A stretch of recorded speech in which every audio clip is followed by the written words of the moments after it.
인도 변이가 확산하고 있는 영국에서 신규 코로나 확진자가 넉 달 만에 다시 10,000명을 넘어섰습니다.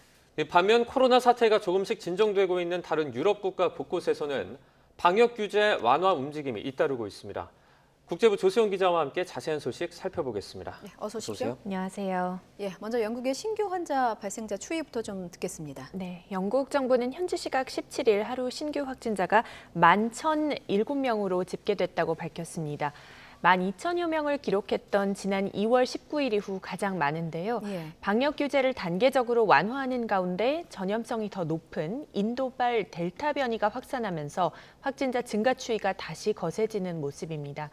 세계보건기구의 최근 집계를 보면 델타 변이는 지금까지 이제 전 세계 80여 개국으로 확산한 상황인데요. 이 가운데 영국이 상당한 타격을 입은 국가로 꼽힙니다. 영국 성인 인구의 80%가 지금 백신 1차 접종을 했고 58.2%는 2차까지 완료했지만 델타 변이가 퍼지는 속도를 못 잡고 있습니다. 영국 보건당국은 이미 3차 유행에 들어선 것으로 보고 있고요.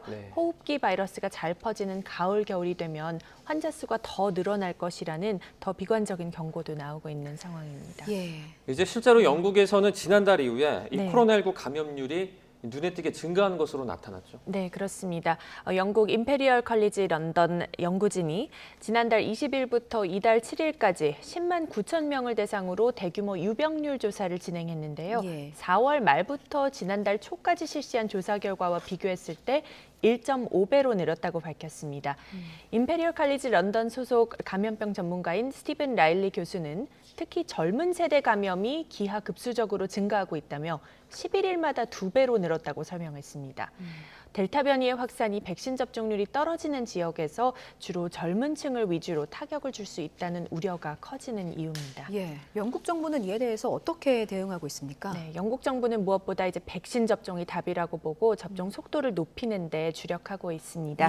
접종 연령은 지금 이제 23세까지 내려갔고 이번 주말이면 18세 이상은 모두 예약할 수 있게 됩니다. 그리고 접종 간격도 8주로 줄였습니다. 규제 완화의 경우에는 다음 달 19일로 연기된 상태이고요.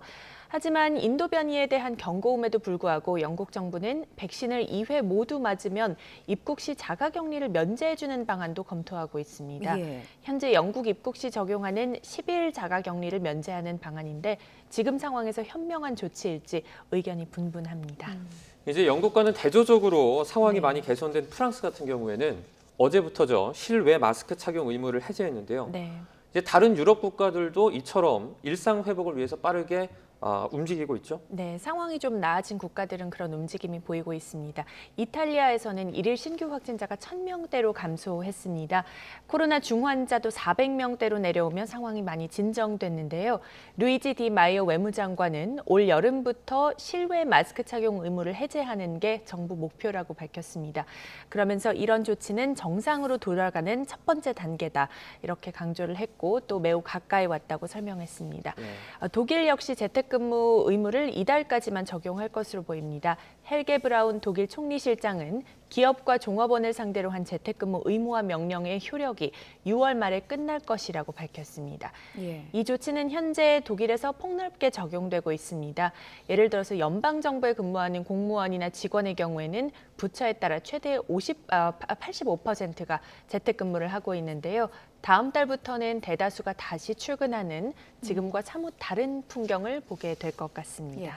저희 끝으로 코로나19 치료제 개발 관련 소식 하나 알아보겠습니다. 미국이 백신에 이어서 경구용 치료제 개발에 좀 화력을 집중할 모양입니다. 네, 그렇습니다. 미국 정부가 먹는 약 형태의 코로나19 치료제 개발을 위한 지원책을 발표했는데요. 일단 30억 달러, 우리 돈 3조 4천억 원을 제약업계에 지원하기로 했습니다.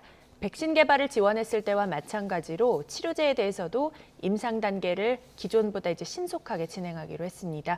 현재 미국에서는 화이자와 머크앤드컴퍼니 등 여러 제약사가 경구용 치료제를 개발 중인데요.